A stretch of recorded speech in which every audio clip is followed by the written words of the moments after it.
Bonjour, je me nomme Magalito Lankada, je suis enseignante-chercheur à la faculté de médecine. Pour mes activités de recherche, je suis au laboratoire FIMEDEX, donc laboratoire qui nous accueille aujourd'hui. Avec ma collègue Prisca Boisguerin, nous sommes ravis d'être lauréates 2025 pour le prix Innovation. La mucoviscidose est une maladie pulmonaire chronique qui est due à la présence de mutations sur le gène CFTR et qui va aboutir à une protéine déficiente.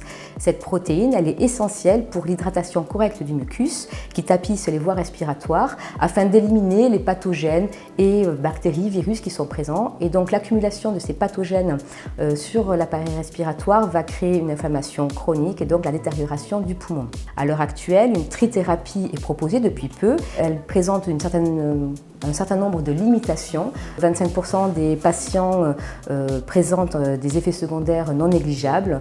Elle n'est pas éligible pour tous les patients, donc il y a environ 70 000 patients atteints de mucoviscidose. Elle présente une charge, cette trithérapie, assez importante, une charge médicamenteuse puisqu'il y a 1 à 2 prises par jour de médicaments.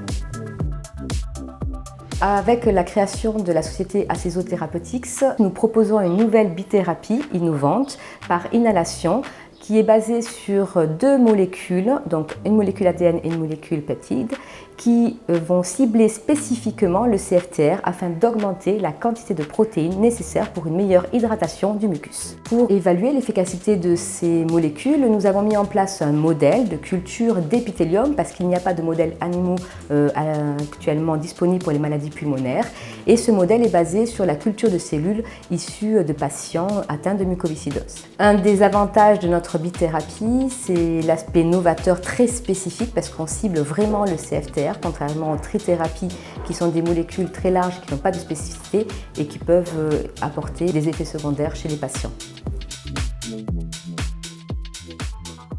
L'obtention de ce prix PUI, je l'espère, apportera une meilleure visibilité de la société Acezo Therapeutics, une valorisation par rapport à l'écosystème biotech de l'Occitanie, mais également une certaine visibilité pour développer nos projets au sein de Acezo Therapeutics qui auront un fort impact de santé évidemment puisqu'on touche la mucoviscidose, mais également un impact social, économique.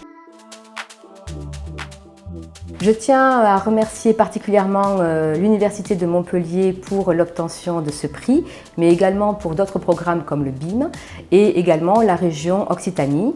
Thomas Tran, qui est CEO dans la société Acezo Therapeutics, avec qui nous avons cofondé cette société.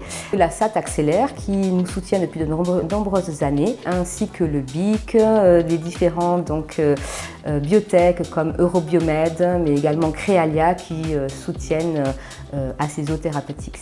Je tiens à remercier tout particulièrement les associations de patients qui nous soutiennent depuis plus de 15 ans. Je nommerai l'AFM, l'AFMR et évidemment l'association Vaincre la mucoviscidose, la VLM.